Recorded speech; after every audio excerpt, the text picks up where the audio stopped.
Welcome back to an evening ramble. I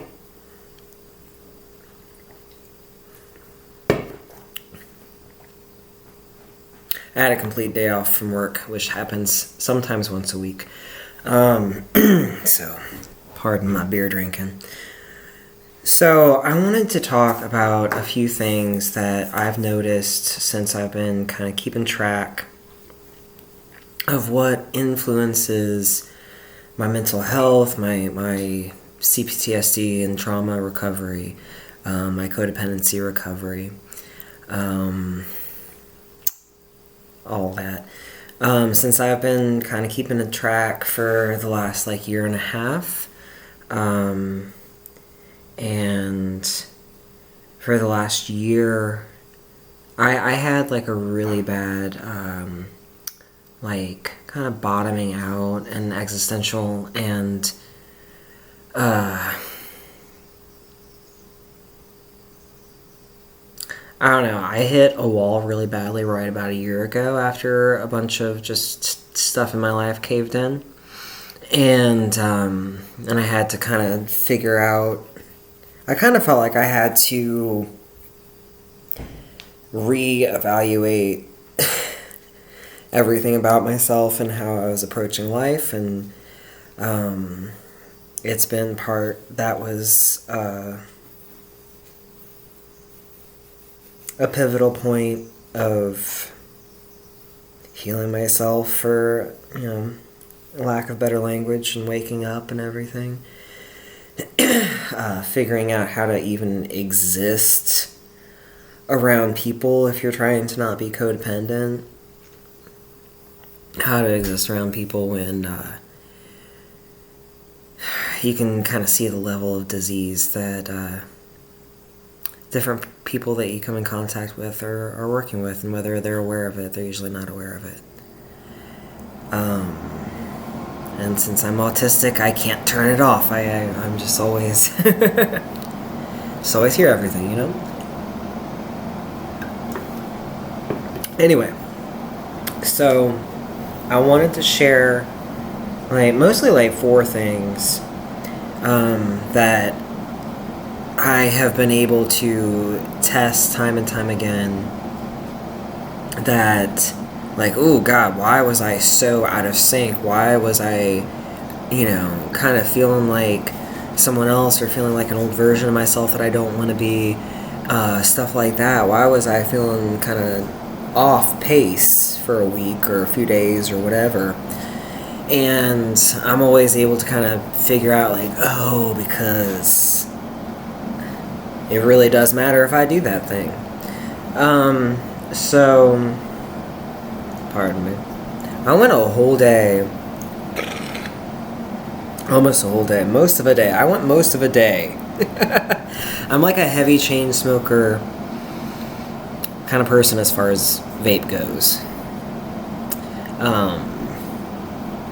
And I've been trying to, I went nicotine free for a year and a half at the start of 2020. But I did not address the actual place that addiction takes up in me. I am still working on that.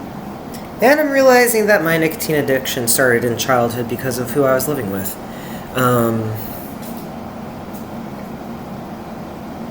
Anyway,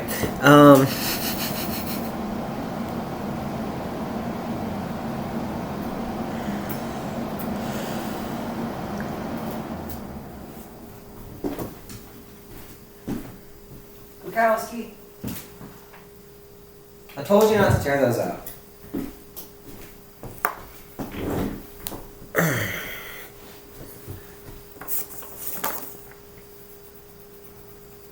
So, the first thing that I've seen just a huge, if I do this one thing,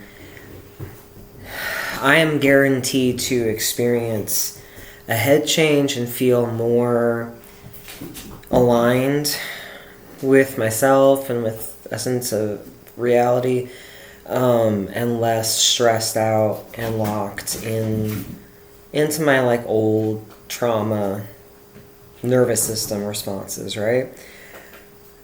Taking fuller breaths. I don't know, I think the last time that I really did any kind of like deep breathing exercises on a regular basis was mostly like in my teens, like in my early teens. I was reading about Zen and stuff, and I wasn't really meditating, but I found Zen, and was doing like yoga breathing exercises and shit. Like, I don't know, that was a good thing for me at the time. It got me in my body in a way, and but what I noticed this spring, it's October now. What I noticed this spring and summer was that I was getting into habits that I really was only having like these 1 second breaths. And they were just like right here, and just little. And, something that was interesting to me in my like late teens, early 20s when I started smoking cigarettes was that it was regulating to me in that I knew that I was going to take a full deep breath full of cigarette smoke, but it was that whole and at least I had it when I did that, and because I wasn't doing it outside of that, and so I realized I was just taking like these 1 second breaths, and I was like, "Ooh, I gotta work on that." And I had a goal of just given with how, because I have problems with like my chest and abdomen and everything, my back will get so, like the musculature will get really tight. I'm still working on how to balance working out the way that I want to work out without it having ramifications that impede me in other ways later. And I need to stretch my torso and do like some deep breathing exercise and stuff after I work out, especially if I do something that uses my core a lot. Otherwise, I'll be feeling fine, then I go to work later and I feel like I'm just wearing a corset, and I feel like, I lose my voice, and I feel like I can't take a full breath, and I start feeling like just like really constricted and tiny and everything. And it's not a good time. So, I had a goal this summer that I just wanted 4 second breaths. Because I realized I was dealing with a lot of tightness, like in my chest and abdomen, and it was affecting how deeply I could breathe, and comfortably at all, and it affected how long I could sustain a breath. And so I kind of like took it down a couple notches and said 4 seconds. I just want 4 second breaths. And it's not all the time, but the last, I don't know, maybe 3 months or so is when I started consciously working on that, 3 or 4 months ago.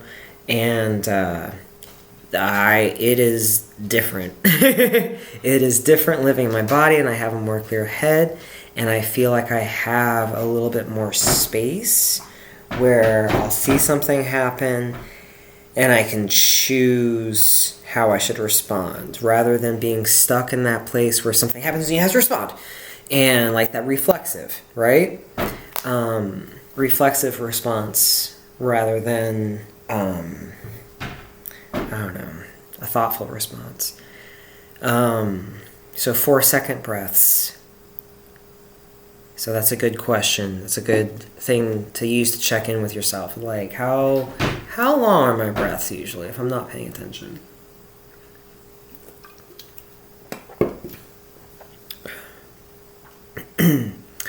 Nicotine and alcohol consumption. Those are the 2 addictions, that and codependency. 2 of the 3 addictions. Codependency was still worse. But as far as chemical, well, codependency it changes your brain. Substance addictions. There we go. That's what I was looking for. Just being aware of, my nicotine and alcohol. For me, I think my genetics and just how I work, and the fact that I was a heavy drinker for, several years, a couple different times. I can't drink every day, I'd like if, because I feel like I've been sober before. I went 2.5 years sober in my late 20s, and then went back to drinking very intentionally, with the goal of finding moderation, because I realized, like, hey, if I'm in this box of I'm an alcoholic and it has this power over me, and so I can't be trusted with it, right? And I can't trust it, and so I was still giving my power to it, I was still giving, like, that sense of self-control to it, and I really wanted to come back and find moderation, find, like, how do I actually pay attention to the signals in my mind and in my body, and paying attention to, like, what the circumstances are. And I failed a bunch of times. 2020 was hard. 2020 was a bad year, okay? And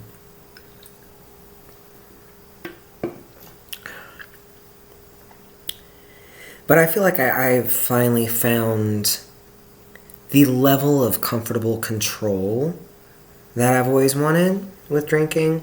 And like, I don't think I drank the last 2 nighs, and I'm having this tall boy tonight, and then after that, like, that's it. That's the only booze that I have. And it's like, I'm Irish Scottish. I've been doing a lot of, like, intergenerational trauma work in my meditations lately, and I'm very in tune with that. I kind of always have been, to an extent. And I'd love to be the kind of person that just has a couple beers most every night. And I want to be the kind of person who, like, it's not a need, it's not a necessity. I won't get angry if I don't have it, but I'd like to have it as an option, at least. But I think,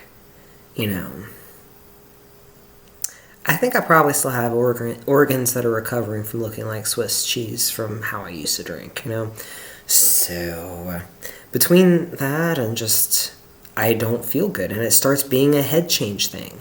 There is a difference to when I, go a day or two without drinking and then drink for, 1 or 2 nights consecutively.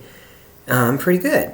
And it's not like it's a struggle or anything. I'm not drinking enough to even, like, dude, 30s meant my hangovers just fucking skyrocketed. So it's like, I make sure I don't drink enough to get a hangover. But I start feeling different. And I just feel old codependent habits come back, honestly, like, in my thought processes, and a lot of that centers around shame and blame, because a lot of it centers around not being willing to own and address the problem. You're always trying to push the blame away from someone, away from yourself, so that you don't get punished, basically. Anyway, alright. And then, so I'll just touch on this briefly. Social media and reading the news.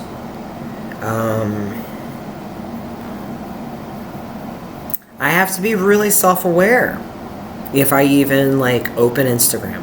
I need to be really self-aware, because I'm going to open it and I'm going to get distracted, because that's what it's designed for. And then I need to be like, you open this app for a reason, to do a specific task, because that's the only reason that I open Instagram anymore. What was that task? All right, go do that, and then be done with it and put it down. Or, you know, like, I want to see what's going on Instagram, and let's give it like 5 minutes. And then I don't stay there for too long. Or if I start getting just, you know, my poor white country sensibilities start getting triggered, and I'm just like, yeah. And then I'm like, okay, that's enough. You gotta be able to put it aside, you know? And you gotta be able to notice when reading the news or being on social media starts making you feel different, and starts making you, like, I don't know, if you start looking at your windows differently, or if you start being afraid to go outside, or you start wanting to start an argument about someone who you think is, like, thinks a certain way that you don't like, you know? Notice that. Realize that that's what it's doing to you, and then choose not to continue participating. Just close out of the app, you know? Go do something else for a second. Like, sometimes I'll just, like, and I'll go check my email for no fucking reason, just so that I can still be, but I'm away from that, right? Okay. Just remember, it's not designed to be helpful. It's not designed to be nourishing. It's not designed really to even be meaningful anymore. It's designed to keep you engaged. There's like this one long part of like the back of my beard that's like sticking out. Anyway,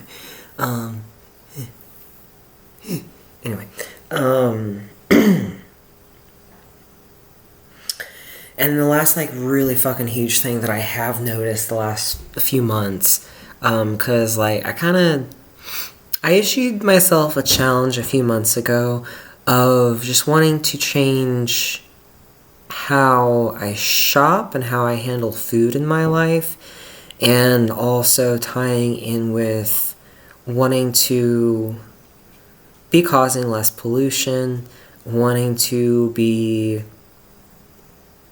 burdening factory workers less, you know, people who are in inhumane work environments. I still have to buy food, but so I switched to I almost exclusively buy ingredients only or minimally processed foods. And so, you know, I'm buying dry beans, I'm buying dried rice, pasta. Pasta I consider a processed food, but it's one of the few processed foods that's like on my green light list. And also coffee creamer, because I'm just not up for making that myself at this point in time.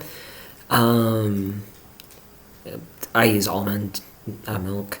And I do want to learn how to make almond milk and how to make like a delicious, you know, creamy vanilla creamer. I'm not there in my life right now. I can barely pay my rent right now.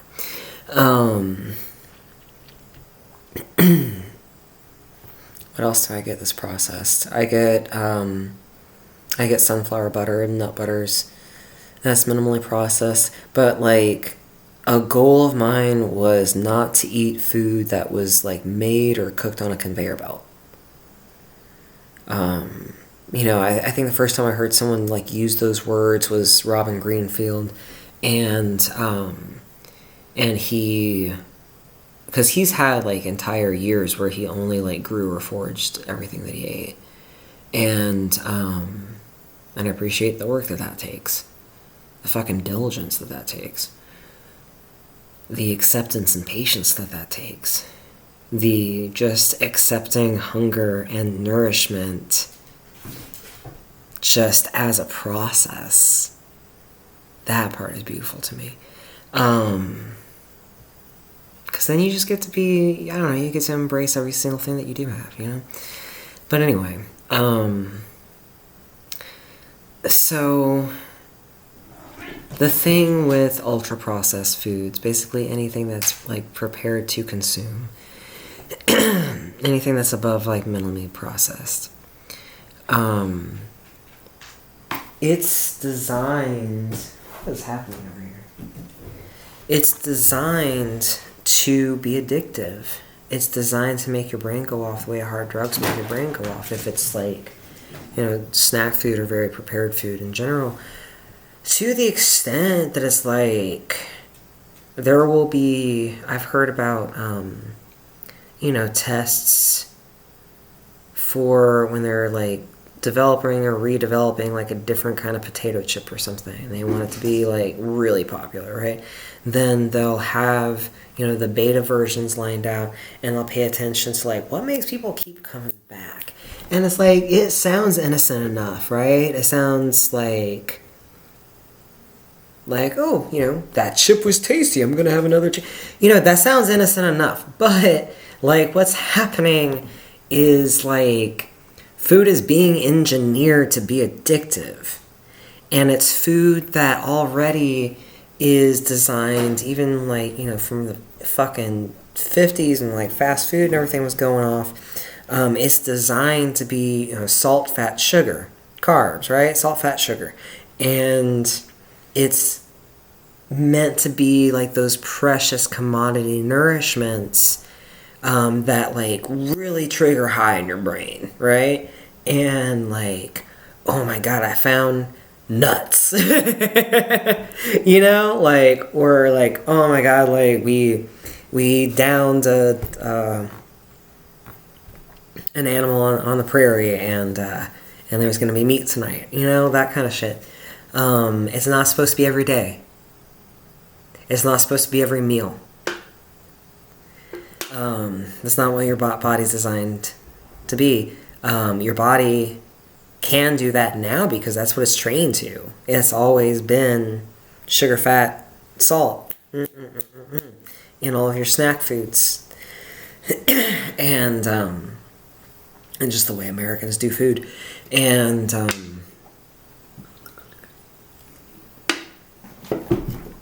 but just keep in mind, these foods that have been engineered, like the processed foods that have been engineered,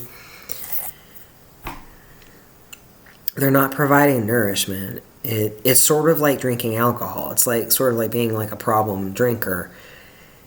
It takes more out of your body to handle the toxins and handle dealing with even digesting the calories that came with it and whatever else can be gleaned from it, because like it's not putting anything back. It's not putting anything back of value in your body. It's just like calories and additives that don't have to be on the label. Watch some documentaries. Or food processing byproducts from like factory shit that's not legal to consume in Europe because it shouldn't be labeled food. But go to a gas station. That's all. That's all there is to eat. So it's made a huge difference, just in my sense of security in myself. Like, and I don't mean like from my ego or from my conscious mind of like, yeah, I'm cooking my food and it's so nice. It's yeah, that's there for sure. That's part of the beauty of it. But I'm straight up noticing I'm more in survival mode if I start eating more processed food, and if I start eating like the ultra processed stuff, the stuff that was made in factories. And I feel at my best if I feel, vibrant and alive when I'm mostly eating like fruit. Honestly, I made myself like a really good dinner the other day, and it was just like, I don't know, like the rustic country boy charcuterie basically. And it was like some tomatoes, some dried fruit, some fresh fruit, some cheese, and some bread. And it was perfect. Alright, so I've been talking for long enough. I'm This is like the first kind of longer video that I've made, because I usually just have, you know, like, I usually just have moments while I'm out doing something else. I'm like, I've thought of how to say this really coherently. Let me give it a shot. And then I post that. Because I wanted to at least be showing up and trying to make sense of my thoughts and provide something of value, hopefully. More to come. Stay regulated.